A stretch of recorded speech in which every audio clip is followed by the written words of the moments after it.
exhaust.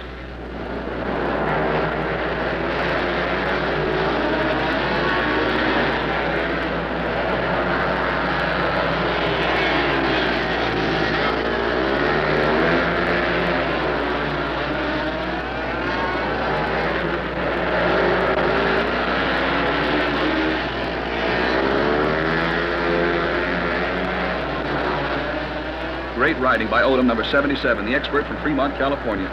He gets by Hansen just the way the book says to do it.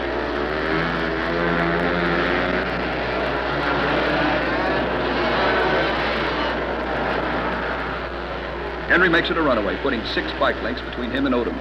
Hansen finishes third.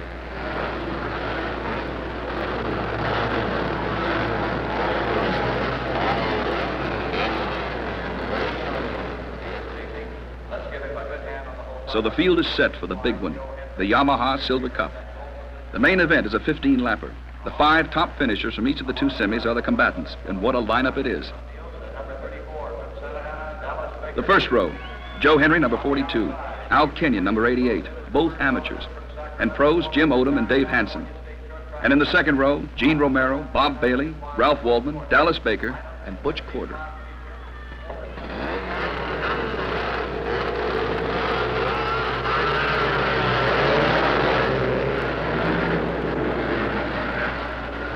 Things settle down, and pole sitter Joe Henry is in the lead, followed by Hansen and Odom.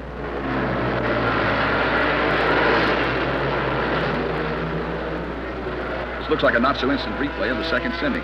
Same riders in the same positions. And Odom does it again, getting underneath Hansen to move into second.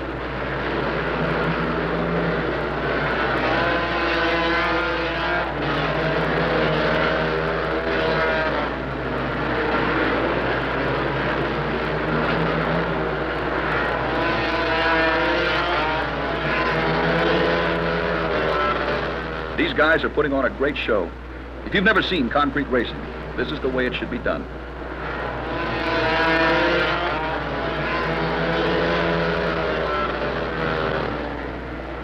A bit past the midway point of the race, Henry breaks loose just enough to let Odom sneak by and into the lead.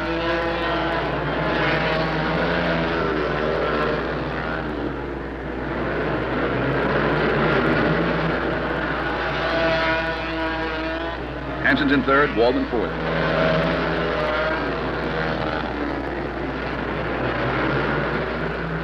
Henry tries to get it back, but the burly Northern Californian holds him off. 1 lap to go.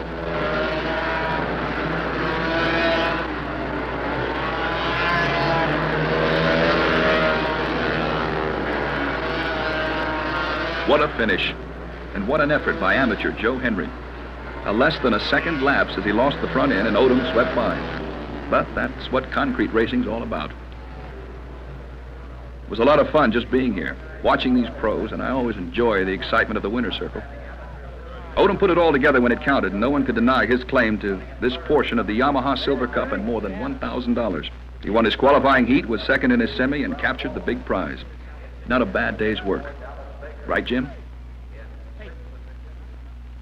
A month later, the Yamaha Silver Cup heads east to New York's Madison Square Garden.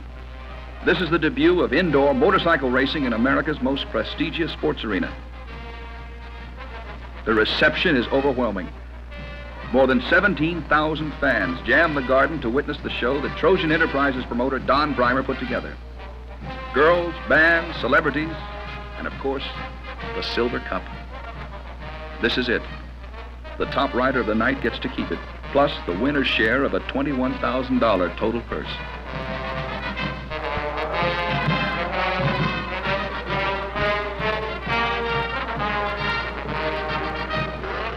The Silver Cup races here follow the same format as those at Long Beach. More than 120 professionals race against the clock to qualify for positions in 8 heat races. The riders are wearing numbers assigned by the American Motorcycle Association to the top 99 experts competing on its Grand National Circuit. At this event, all 99 numbers are assigned by national ranking for the first time.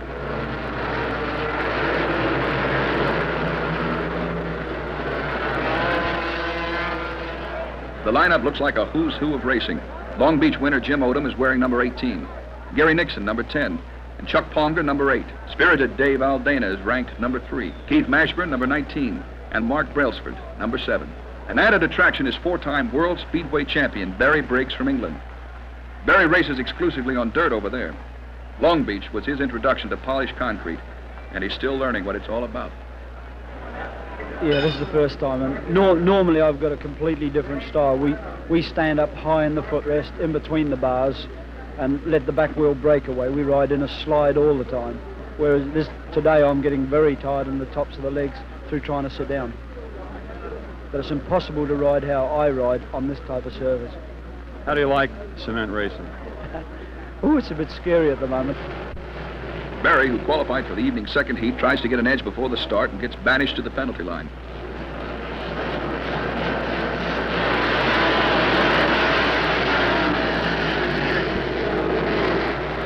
This is typical indoor race action. No one is hurt, and there will be a restart. They're off. Look at Briggs go. These bikes don't have brakes, do they? Looks like another restart.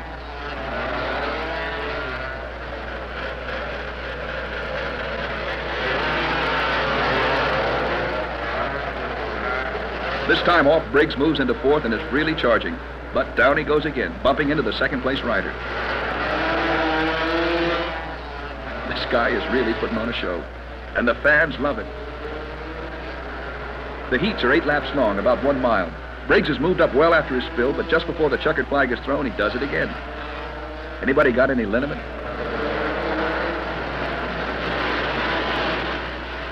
Barry isn't the only one who'll need a long, hot shower. The subsequent heats were full of close racing action and considerable flopping around.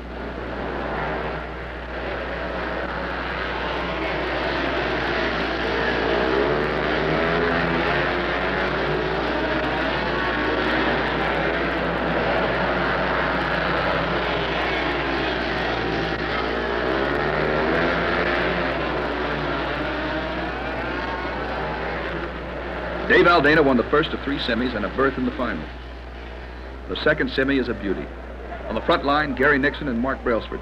Also in this one are Joe Henry and his nemesis from Long Beach, Jim Odom.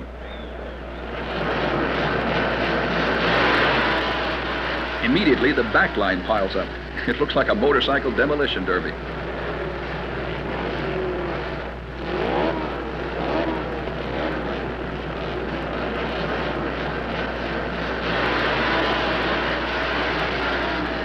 On the restart, Henry leads the pack. Odom on his tail again, just like at Long Beach. Mark Brailsford runs in 3rd.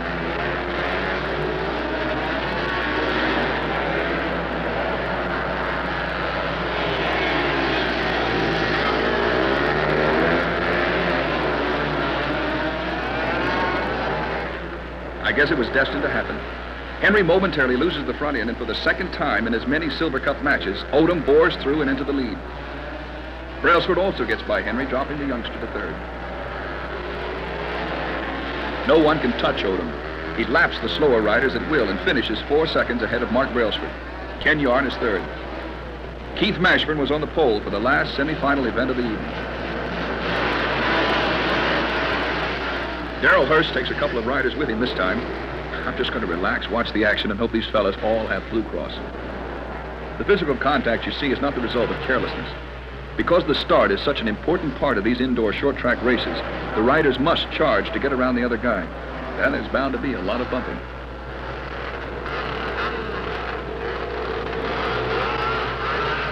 This time it's a good start. Keith Mashburn, number 19, is on the point with Alan Kenyon right behind. Mashburn was the fastest qualifier with an incredible lap time of 8 1/2 seconds.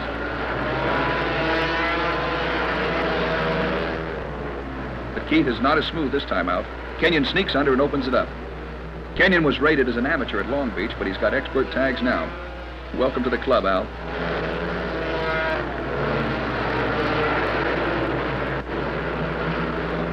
Kenyon walks away with this one.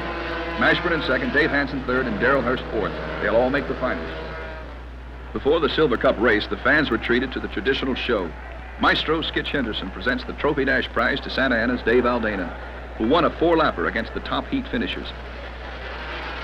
This race, or mini race, is out of sight. The Yamaha Mini Enduros, the top pros on little 60cc bikes. Well, they must be going at least 20 miles an hour. I think Gary Nixon won, but who cares? It was a lot of fun. Did you ever see a training wheelie?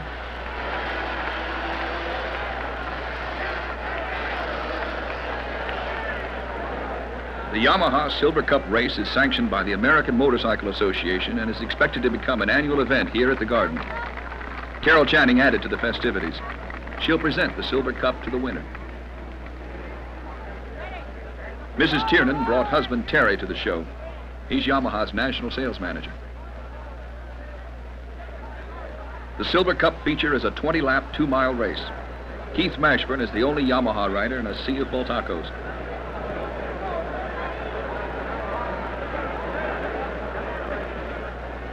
Kenyon, Aldana, Odom, and Brailsford make up the front line of 10 riders.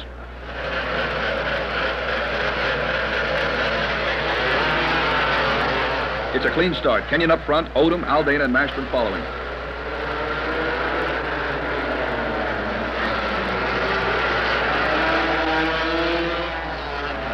Aldana goes down. He lost it when Mashburn bumped him. It's still running, and it looks like Aldana will stay with it. All the bikes have transmissions, but few riders use them. They put in one gear and then just let it all hang out. That gives them a good start and a top speed of 50 miles an hour. Kenyon keeps at it. Without an opening, Mashburn and Odom can't make a move.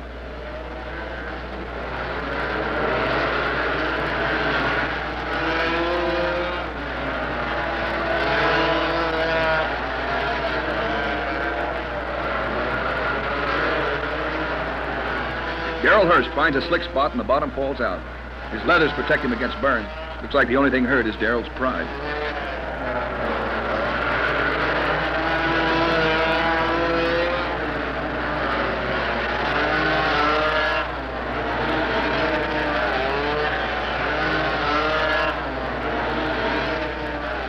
Alan Kenyon is unbeatable. He's got style, poise, aggressiveness, all the right qualities needed to win the Yamaha Silver Cup.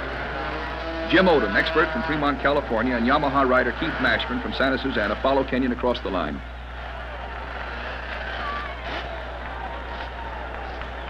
The crowd was happy to see a Yamaha in the top 3 finishers, and Mashburn gets quite a reception. Kenyon gets the cup, more than his share of kisses, and $2,850. And that's the knockdown, drag-out world of the Yamaha Silver Cup.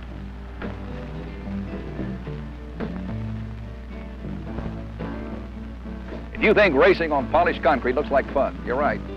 It is. Well, that's part of the story. The Yamaha Silver Cup Series and a TV special, The World of Two Wheels. We're going to take a break now, but we'll be back after a short intermission. Some exciting dirt track racing, the big daddy of all road racing, Daytona.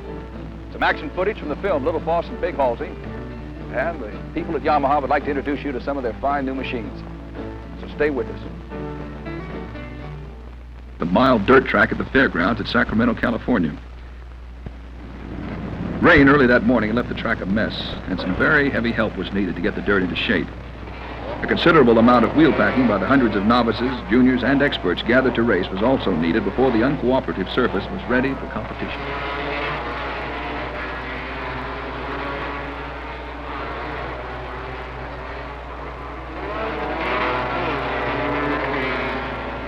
Most of the top names in professional American motorcycle racing are here, shooting for a total purse of $3,600.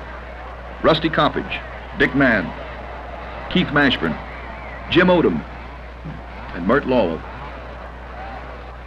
While riders in all classes practice, the stands were filling up with a typical race crowd. They're all here, young and old, male and female. The spectators are as varied and colorful as the racers. For this kind of racing, you need a big bike. Most are 650s, plus the usual helmet, shield, and gloves.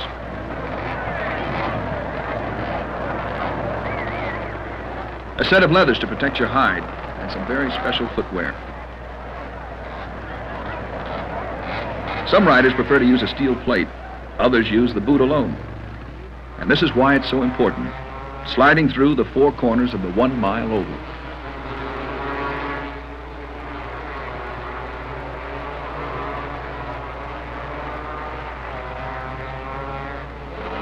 The program gets underway with the novices and juniors.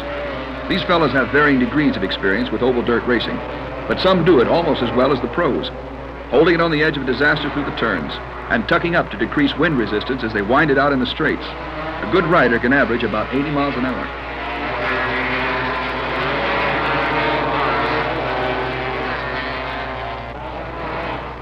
Others have their problems with this, the trickiest and the oldest of all racing surfaces, dirt.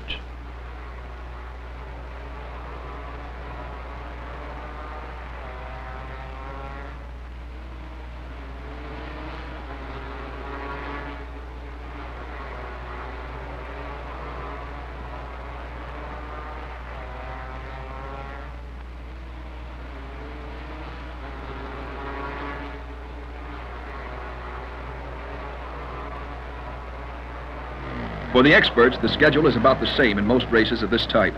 Approximately a dozen riders compete in each of 4 8-lap heats. Then the top 5 finishers in each heat make up the 20-man starting field for the 50-lap, 50-mile main event.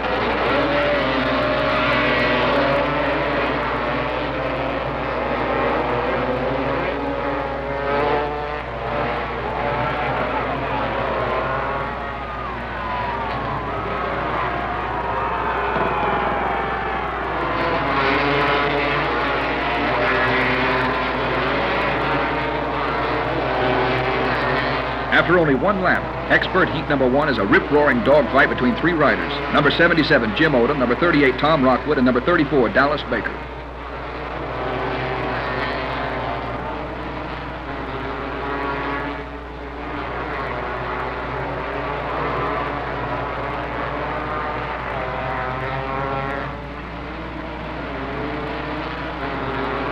In an 8-lap race that takes less than 7 minutes to run, there's only one strategy for every rider. All out, as hard and as fast as you can.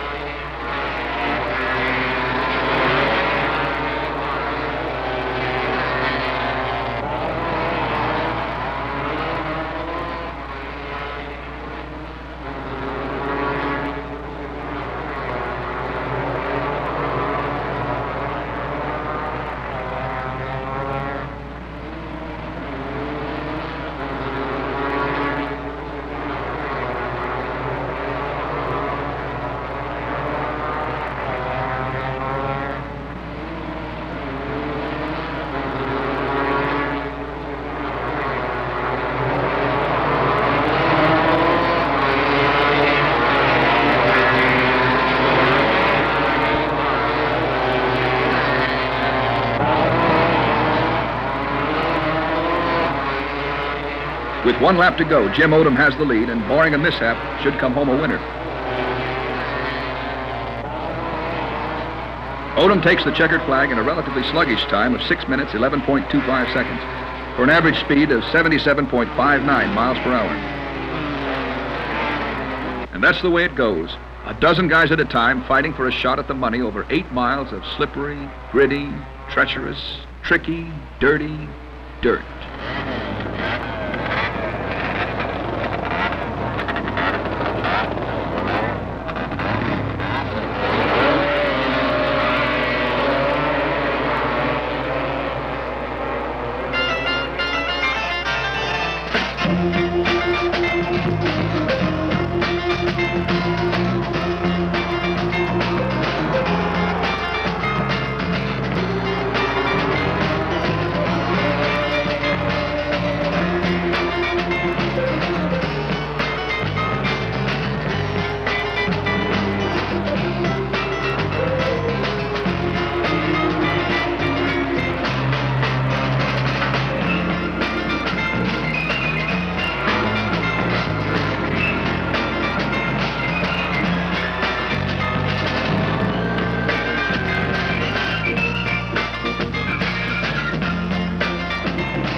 The action-packed preliminaries conclude with expert heat number 4, a thrilling climax to the furious qualifying competition. On the first lap, number 39X, Jim Berry goes down in traffic on turn 4. He's okay, and the race continues with Dick Mann, number 2, and Earl Lount, number 61P, staging an incredible duel for first position.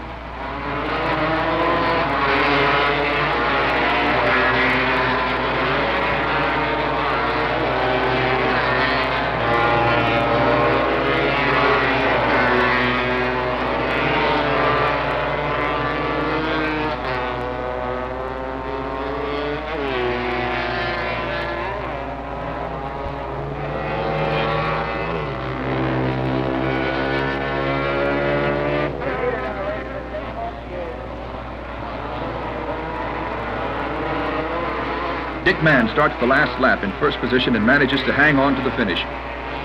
Mann wins it, followed by Frank Gillespie, number 23Y, who has taken second place away from Earl Lount.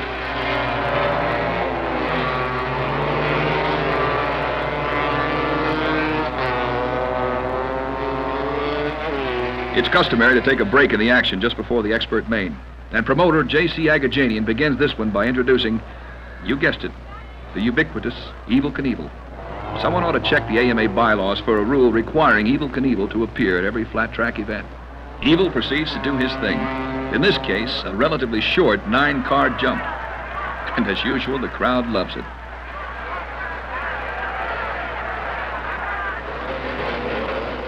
The expert main is ready to go. The 20 fastest riders from 4 expert heats are on their way. On the very first lap, a 3-way battle for the lead develops between Dave Aldana, number 38X, Mark Brailsford, number 87, and Dick Mann, number 2. With more than 49 miles to go, these guys are running like it's the last lap of the race.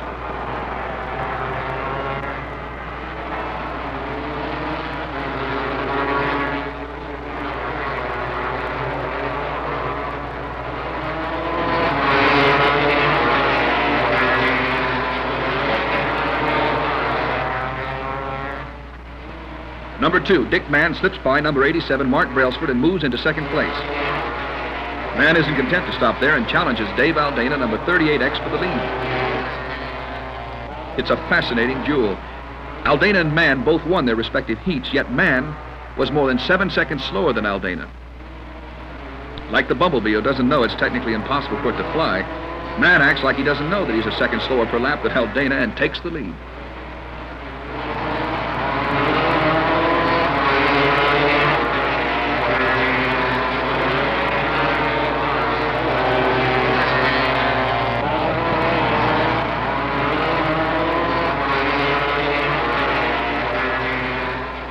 The 2 riders are really wailing now, flying over the dirt, fighting for the lead every gritty inch of the way.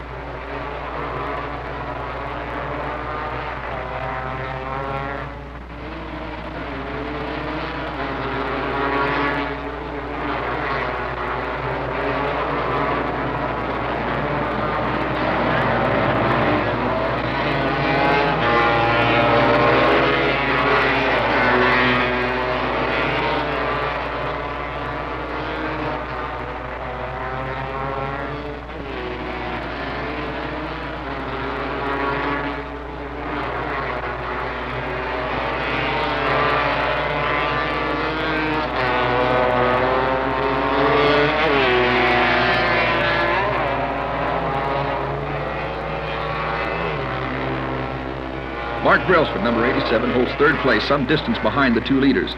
Even farther back, a dozen riders are bunched together, including Dallas Baker, Lloyd Houchins, Jim Rice, and Rusty Coppage, trying unsuccessfully to gain on Mann and Aldana, who have made it virtually a 2-man race.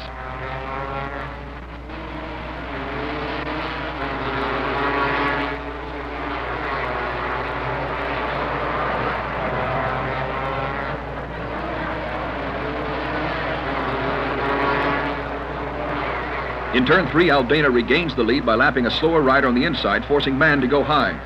But Mann hangs on, and in turn 4, rams his bike through on the outside. Aldana won't let go. He passes Mann again for what seems like the 100th time.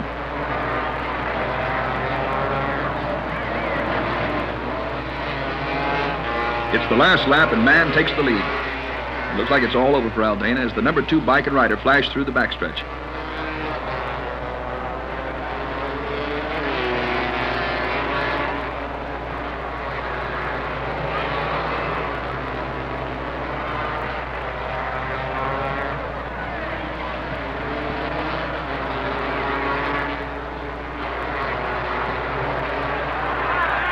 But Aldana again makes a super move in turn 3. He gets the line and just barely slides by man coming out of turn 4.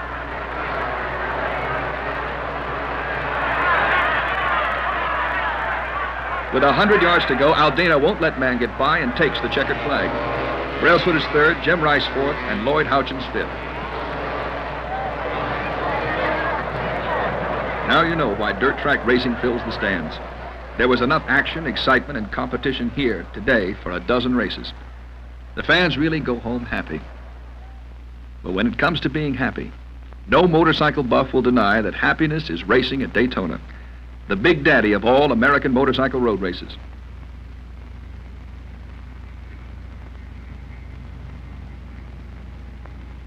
The bikes use precisely the same course as the sports cars running in the world-famous 24-hour Endurance Classic. Once around the sweeping high-banked oval, and then down into the tricky infield switchbacks and turns. In 1961, the motorcycles came to Daytona International Motor Speedway from the beachside course. Since then, this race has become the prestige event of the AMA road racing schedule. The Yamaha mark has established a series of records here that may never be broken. 1966, the 100-mile 250cc lightweight race. Yamaha sweeps the first 3 places and 7 out of 10 overall.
$1968, the lightweight class again.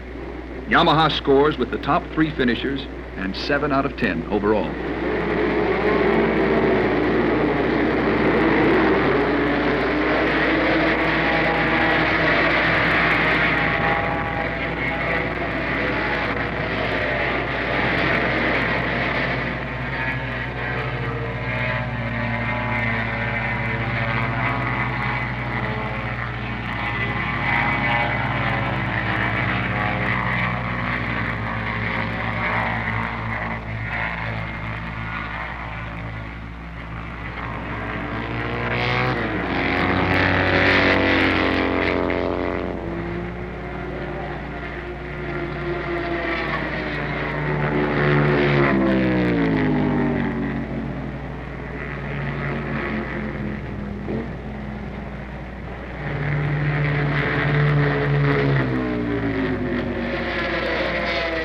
Now it's 1971. For this year's running of the 250cc lightweight 100-mile race, 78 of the best junior and expert riders from the United States and abroad are gathering in pit lane.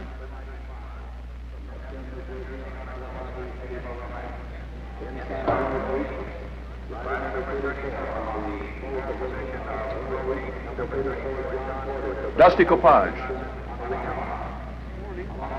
Jim Odom, Keith Mashburn, Cal Rayburn, Kel Carruthers, and Dwayne McDaniels. Of the 78 starters on the grid, 58 are mounted on Yamahas. They've come to Daytona from every point on the globe, from Quebec in Canada to Wellington, New Zealand. There they go.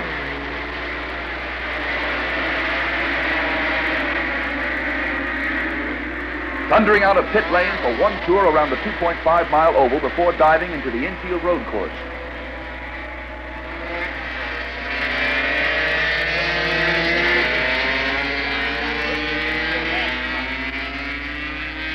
"78 bikes and riders come screaming out of a short infield straight, led by number 73, Cal Carruthers, number 8, Dwayne McDaniels, number 14, Cal Rayburn, and number 105, Steve McLaughlin.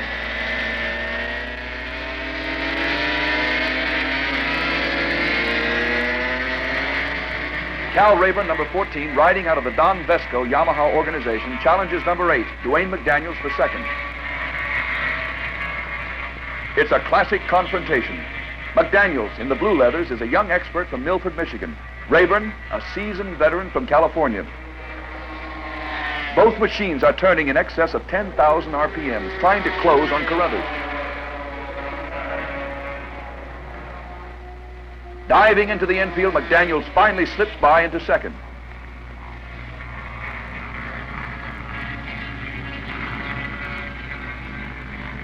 But Rayburn's experience tells. He sweeps by McDaniels and retakes a firm grip on second.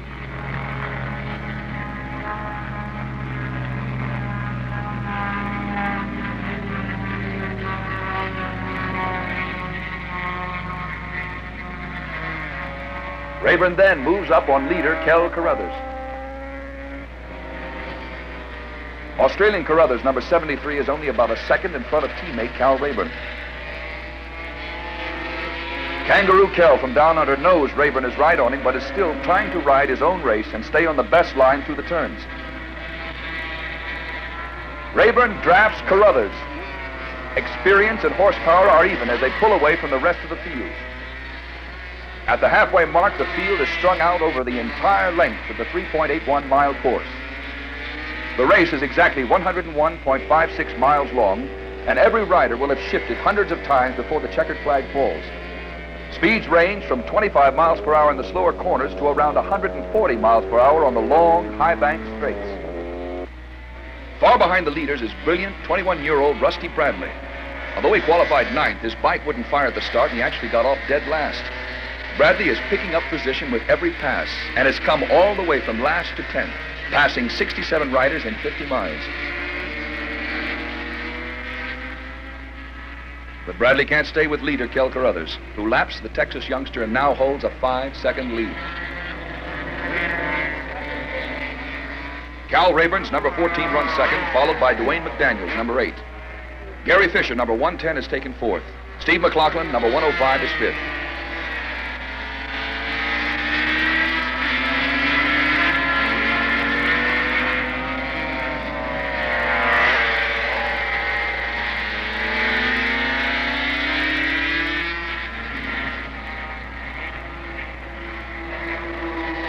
One lap to go.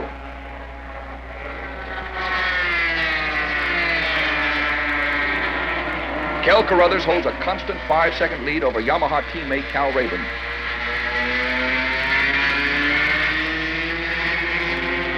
Dwayne McDaniels is 3rd, a minute and 44 seconds behind the leaders. Cal Carruthers pours it on. He's heading for home and a second straight 250cc 100-mile lightweight win at Daytona.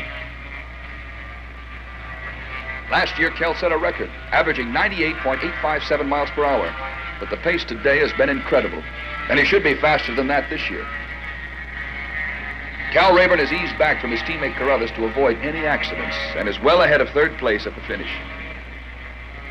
Carruthers takes the checkered flag and establishes a new record, 101.366